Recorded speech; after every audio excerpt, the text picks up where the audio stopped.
Welcome to day 45, media availability. Last day, what a session we've had. It's been quite an effort.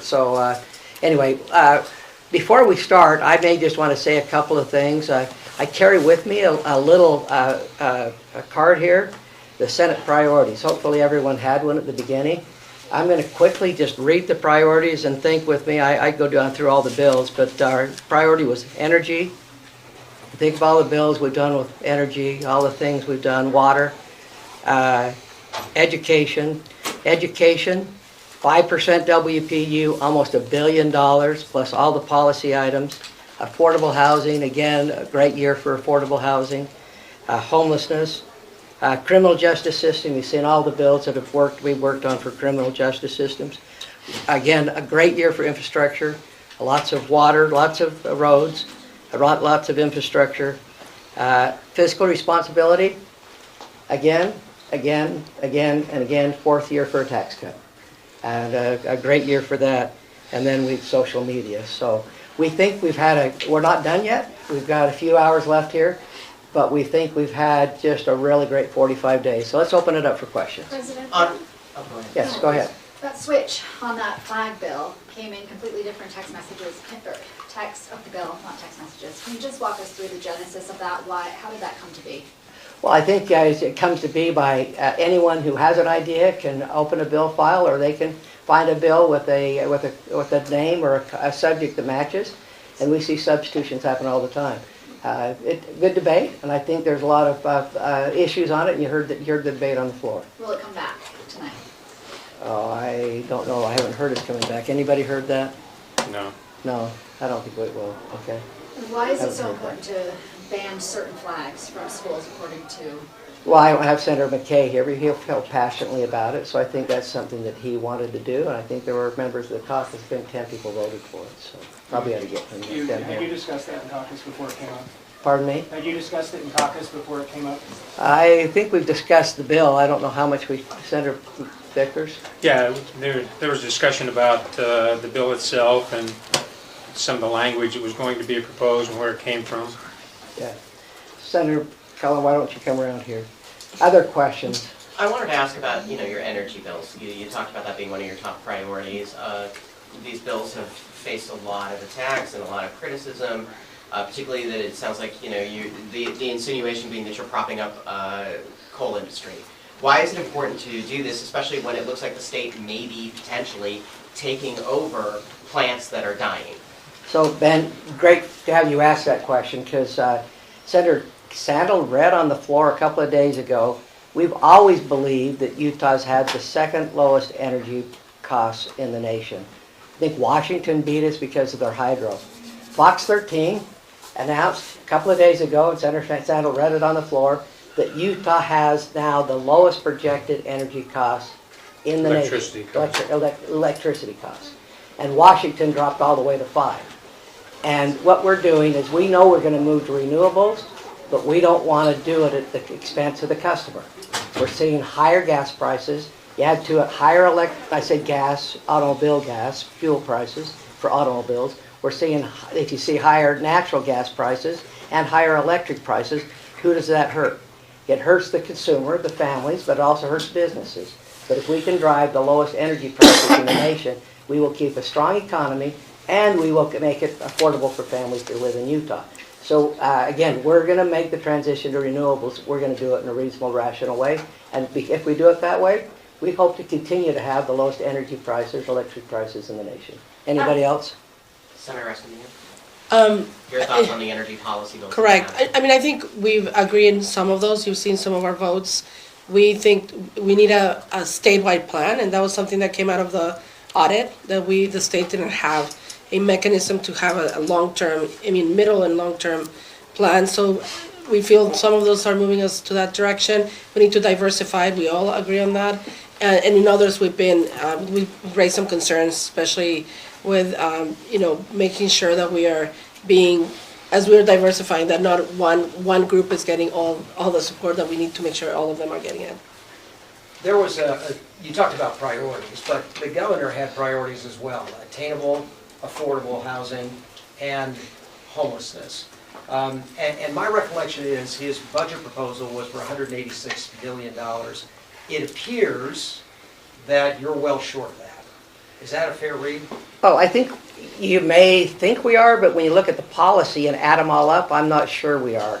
My memory, and I'm trying to remember Senator Stevenson, but I think we have around $55 million of 59. one-time, 50 what? 9. 59? I heard, yeah. $12.5 million of ongoing, so that puts us up in the, $70 million. But then you add to it all of the policy items. Now, think about this for a minute.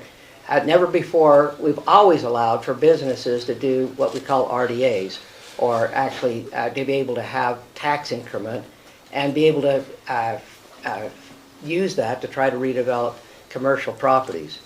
For the first time ever, and I don't know how many millions of dollars that equates to, we have allowed low-income housing, meaning first home buyers, to be able to use RDAs to try to drop the price down. That far exceeds, I think, what the governor asked for. And we've done other things, I think, that are actually policy-wise probably going to move the needle in a big way for housing.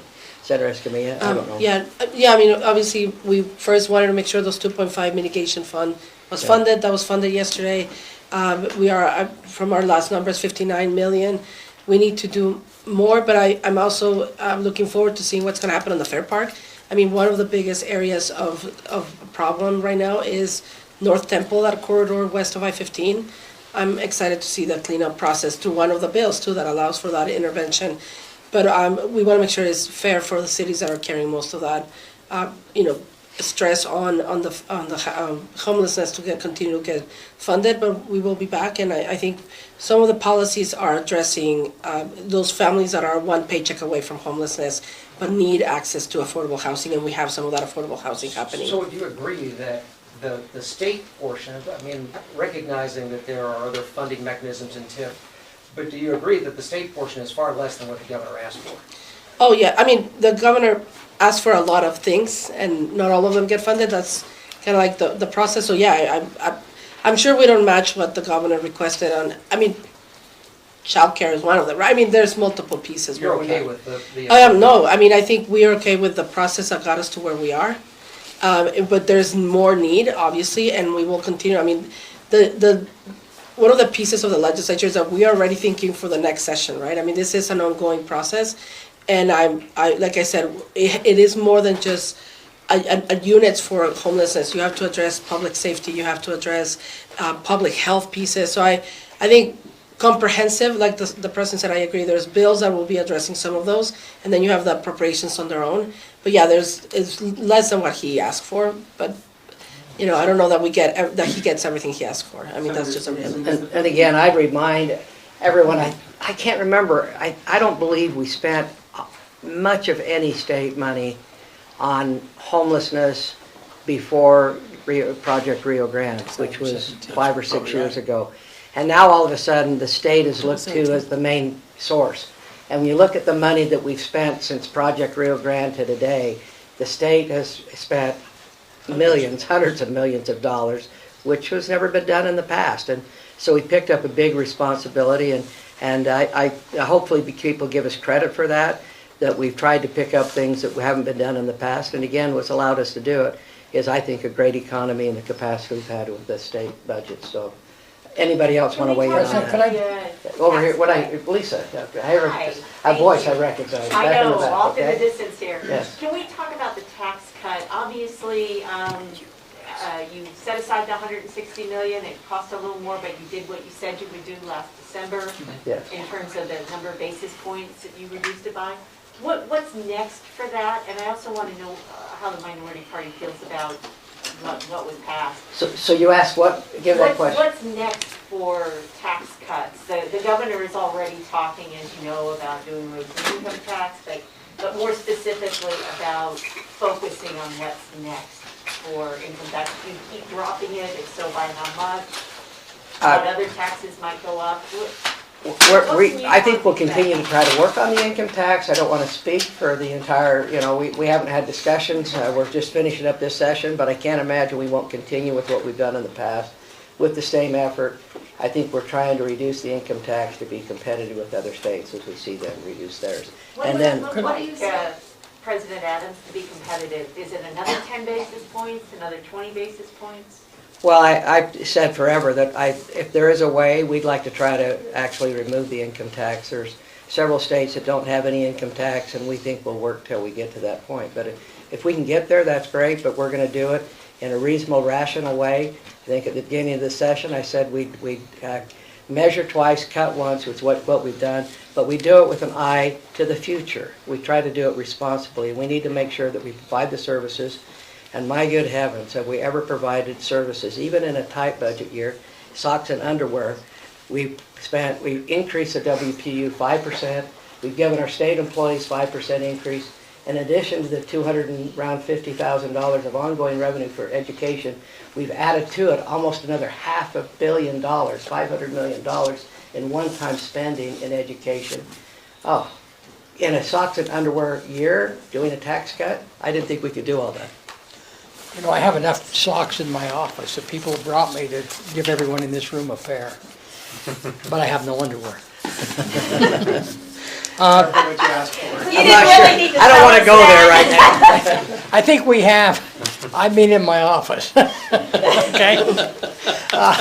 We have, we're gonna have a little budget, a little handout for you when you leave. But it's been an interesting year, but if I might go back and just take the question on the governor's, the 180 million he asked for. It is almost impossible for any agency, with the exception of transportation, to take $180 million and put it into a new program and spend it all in 1 year. This process that we have been participating in, we're going to start all over in 10 months. We're going to be right back here going through this again, and I'm sure that the governor's budget will reflect his asks and his needs. And I'm sure we'll do what we've done this year, and we'll take care of the needs of the state. And we can't select one program to take care of. We have to look at all the needs. So could I go ahead and give a quick budget overlay here? We're wrapping up the numbers. We won't have everything put together until tonight. When we have the bill of bills, I'm looking at maybe 7 or 8 o'clock tonight is when we'll have things finished up. Anyway, we had 29.4 billion total that we distributed this year. Now, about 2.7 of that was new money that we had to work with as we went through this process. And there's about 10.5% of that, 10.5 billion. That came from the Uniform School Fund, General Fund, and our Income Tax Fund. That's not what that brought in. That's new money that we had to work with during this session. So your total from all sources, about 2.7 billion. And we put approximately $1 billion of that into public education and higher education. $1 billion, and we've done that successfully over the past several years. And I think they feel pretty good about it. You'll have to talk to them. That puts 38% of what we had into education, public and higher. We also put 1.2 billion into transportation infrastructure. And again, we have big needs in the state of Utah. We have a growing population. We're at 3.3 million people approximately, and we need transportation money. And then we've got a variety of projects that the whole session is about, that we have gone through and divided up the balance of that revenue. As the president said, this is our socks and underwear year. That doesn't mean that we've been skimpy. It just means that compared to the last few years, with the influx of federal funds and so forth, that we've done, it's a lot different than we've done in the past. Let me just finish this spin and then I'll get to you, okay, really quick. We just have a lot smaller budget to work with, a lot of smaller spending. And then we've got a really strong economy. We've had 5% growth. I think that's pretty amazing, and we've done pretty well through that process. And then just kind of, again, later tonight we'll wrap this up. We'll have the bill of bills, and that will have everything that we've processed. And then if I could, just let me throw in our LFA folks are absolutely incredible to work with, and the House has been amazing to work with as we've gone through this. Representative Peterson and Representative Spenlove. So we've had a really, it hasn't been a cantankerous season at all. We've done along well. So. Great staff. So go ahead. Don, and then we'll get to Senator Ibsen, and then we'll get to Ben. You know, I can't speak for the governor, but I will tell you, a lot of questions been asked about the governor's budget. His asks. I can tell you that we have worked as an executive appropriations with the governor's staff and with his people, and I believe they're happy with what it seems that his people have been happy with where we've landed this budget, and we've done a lot of good things, and I think everybody ought to be more than happy with where we are, and I believe the governor is. Now, I can't speak for him, but I believe that's the issue. Ben? I wanted to just ask, you said 29.4 billion is the That's total correct, budget? that's a total budget. Because last week or earlier this week, I forget, all the days blend together anymore, but it was 28 billion, so just so I'm clear on Well, where everything comes from. Those socks and underwear drawers have a lot of stuff in them, so it's all right. They sure do. So, No, yeah. To clarify that too, that includes all the federal money. Yeah, too. federal money and- fees, all and- those kind of And things. sometimes, yeah, we probably needed an exact number, so we were probably getting close, but it hasn't changed $1 billion in that short a period of time. So this is a more accurate number, Ben, sorry. Go ahead, Ben, Senator yes. Colmore specifically, I know there was some air quality legislation that you were sponsoring on the floor. Does it seem like it's making any movement? What happened with that air quality legislation and what needs to be worked out in order to maybe bring it back in the interim or maybe revive later tonight? I don't know. Good question. So that is a good question, because I probably haven't dealt with it for a couple of weeks when it wasn't moving, so I'm not even sure which bill you're referring to now. I think it was one of Clancy's bills and then Stoddard. I'm trying to remember what the Clancy bill was now. The Stoddard bill, I think, Emissions by 50%. emissions by 50%. Yeah, the Stoddard bill, I thought we had a pretty good coalition and some consensus moving forward, and then some other parties came to the table that just couldn't get to it, and so just haven't pursued it much over the last couple of weeks. I don't expect that it'll come back up. And the Clancy bill just never really got a lot of traction, and so we'll certainly, air quality is a critically important issue particularly along the Wasatch Front here, so it's something we'll continue to look at, and I expect we'll work on some bills and solutions in the interim. But we didn't pass anything related to air quality this session, right? Besides like air quality division, which I think is like pushing back against federal regulation with neither.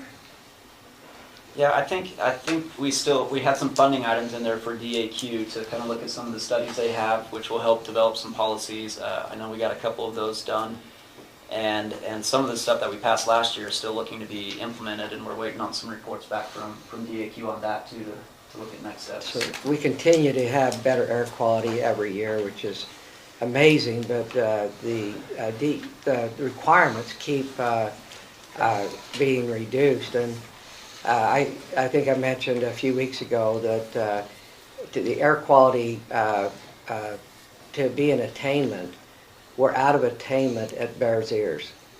We have air monitoring devices at Bears Ears, and we're out of attainment, which is kind of strange because nobody lives there. And we're seeing air quality come, I suppose, from California, maybe China, I don't know where.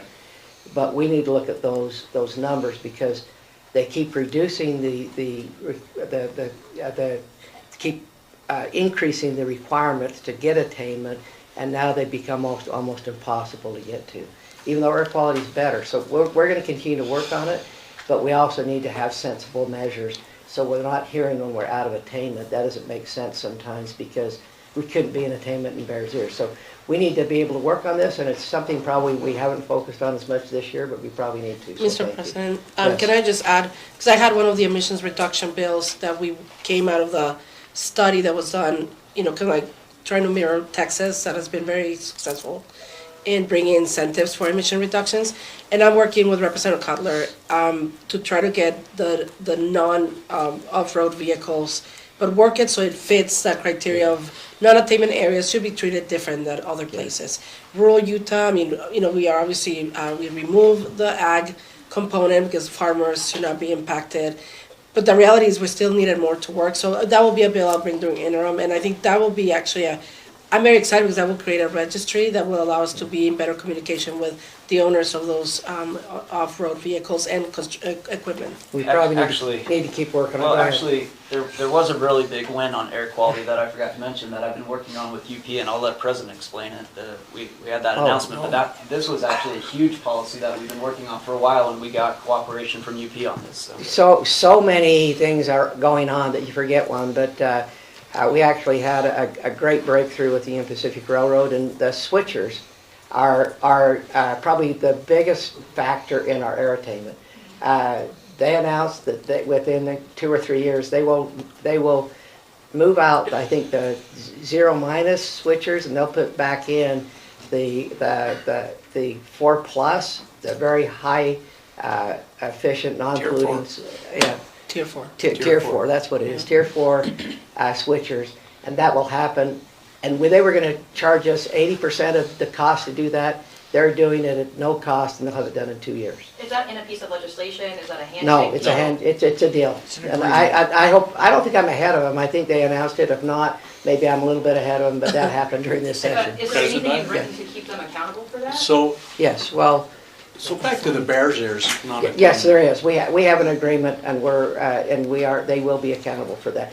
That is bigger than any, that's our biggest air That's huge, polluter just in put that in the. perspective too, because it actually, by doing that, they put out more emissions than I-15.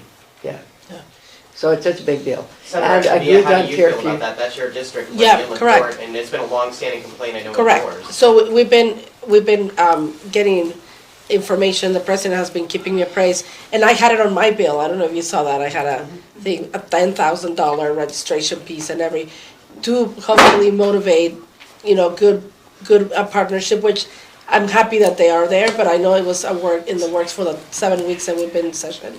So we're extremely happy. I think the West Side is going to be Much thrilled longer to than do that. Yeah.